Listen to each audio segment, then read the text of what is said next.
Pemirsa di RH TV kembali lagi di Klinik di RH TV. Nah, untuk episode kali ini kita akan membahas tentang permasalahan pada kemih kucing. Untuk itu, kami telah menghubungi Dr. Hewan Leli Anggraini Nababan. Beliau adalah tim dokter dari DRH Nugroho Animal Center Semarang. Seperti apa perbincangan kami? Ikuti bincang-bincang berikut ini. Iya, pemirsa Klinik di RH TV, kali ini saya sudah bersama dengan Dr. Hewan Leli Anggraini Nababan. Beliau adalah tim dokter dari Dokter Hewan Nugroho Animal Center Semarang. Selamat siang, dokter. Apa kabar? Mmm, Siang, kabar baik. Gimana Mas Syukurlah. kabarnya? Alhamdulillah, baik juga. Tetap semangat, yang Oke, jelas. semangat. Baik, dok.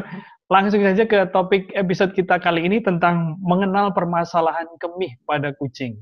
Nah, ini Mhm.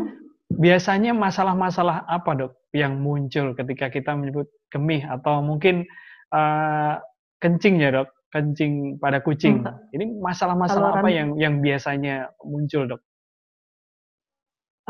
untuk pada kucing sih biasanya masalah yang sering muncul itu, disebabkan karena adanya peradangan, Hmm. adanya infeksi, terus itu juga, biasanya itu, yang penumpukan mineral itu akan membuat yang namanya, eee kristal, sehingga membuat penyumbatan, di mana kristal ini akan semakin lama bila digabungkan Hmm. akan membentuk batu di kandung kemihnya atau kantong kemihnya.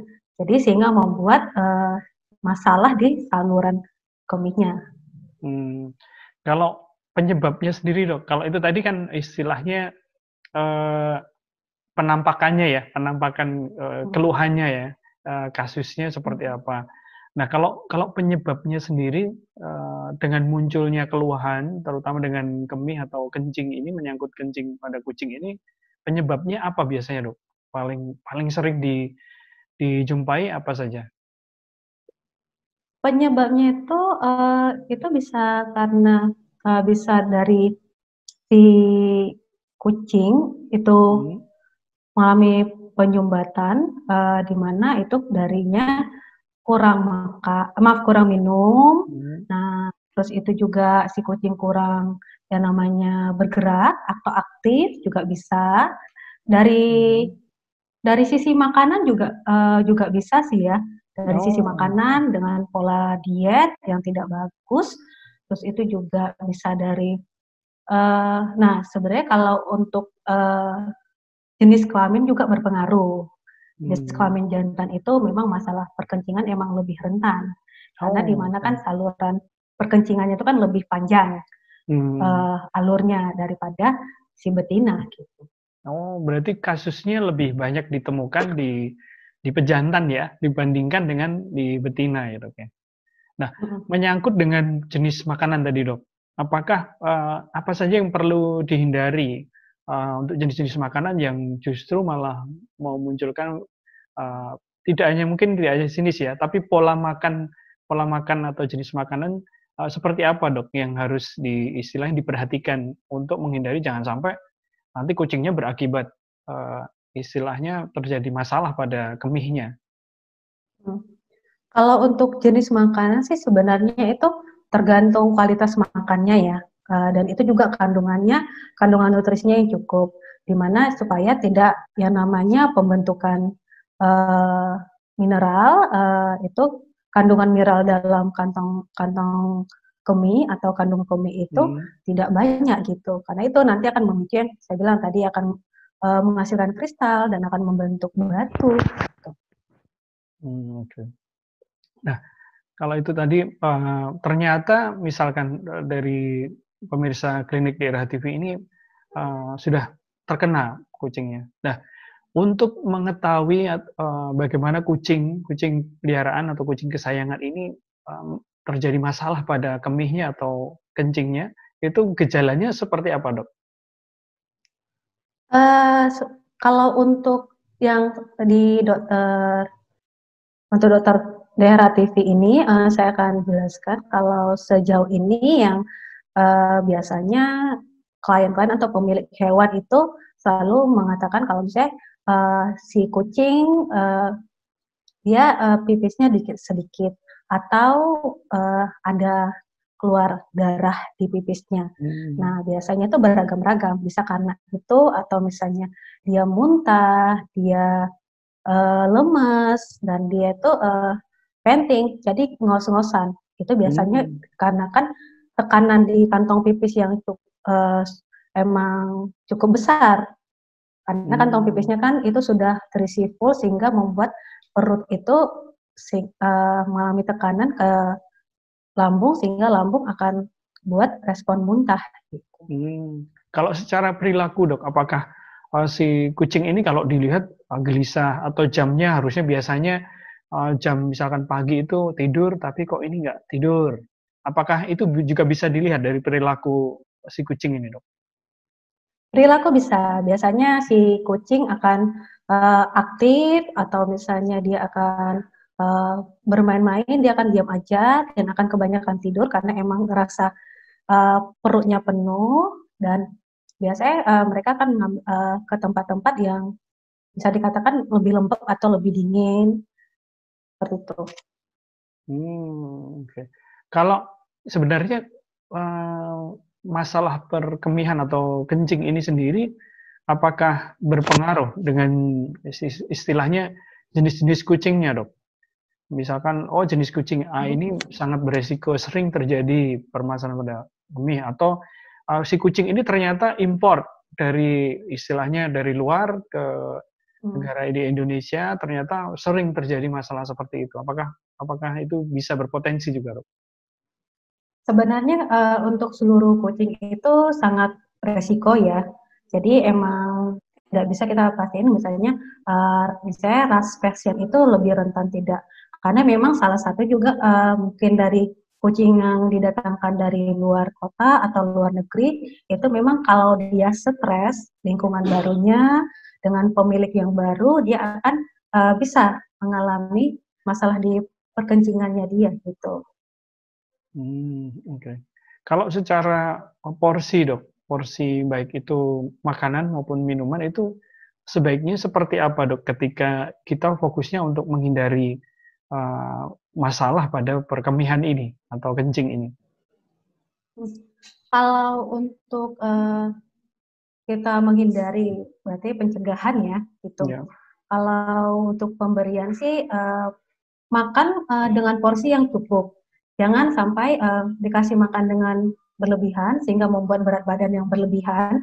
Dimana kalau berat badan yang berlebihan itu kan si kucing akan tidak aktif ya, karena dia akan malas bergerak dan akan tiduran. Dan kalau misalnya untuk minum, nah biasanya kan emang kucing emang untuk masalah minum ini secara umum kurang gitu. Jadi memang kalau boleh pada saat wilayah si kucing itu sering ditaruh yang namanya mangkuk-mangkuk berisi minuman, air putih ya mungkin yang segar dan mungkin yang baru, dan kalau bisa emang dari si kucingnya emang susah untuk minum, itu boleh yang namanya pakannya itu diberikan yang basah atau misalnya yang lembek. Jadi membantu dia supaya ada asupan air dari makanan dia.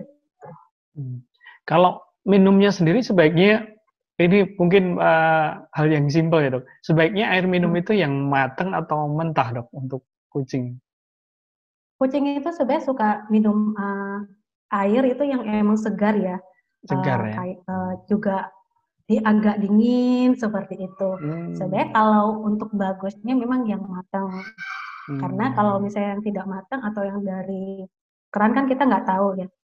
Itu airnya bersih atau enggak, kandungan bakterinya bagaimana, itu kan juga pemicu bakteri masuk ke dalam tubuh ya.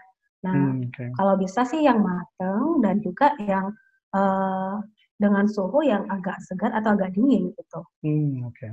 Berarti cenderung segar ya, kata kuncinya segar tadi ya. Oke. Terus kemudian kalau ketika ternyata kucing ini tuh udah terlanjur mengalami masalah perkemihan ini atau masalah kencing. Apa yang bisa dilakukan untuk tindakan apa yang bisa dilakukan sebagai istilahnya pengobatannya, dok? Kalau untuk sebenarnya kalau untuk terjadi seperti itu kan memang pemilik kan harus membawa ke dokter hewan. Nah, di mana nanti kan kita sebagai dokter hewan akan memeriksa. Nah, biasanya kalau untuk pemeriksaan itu kita lihat dari gejalanya ya. Karena beberapa itu emang ada kucing yang masih bisa pipis, tapi dengan jumlah yang sedikit dan itu warna merah, tapi tidak yang namanya tidak memaksakan. Biasanya kan kalau kondisi parah itu dia kan posisi mau pipis si kucing, tapi dia nggak pipis-pipis dan itu dia juga ada posisi kayak ngerjan karena dia merasa kesakitan. Itu kantong pipisnya sudah penuh tapi tidak bisa keluar. Nah, itu bakalan kita akan membantu untuk pemberian terapi obat sama melakukan kateter, jadi memasukkan selang kateter untuk membantu dia supaya bisa pipis. Oke.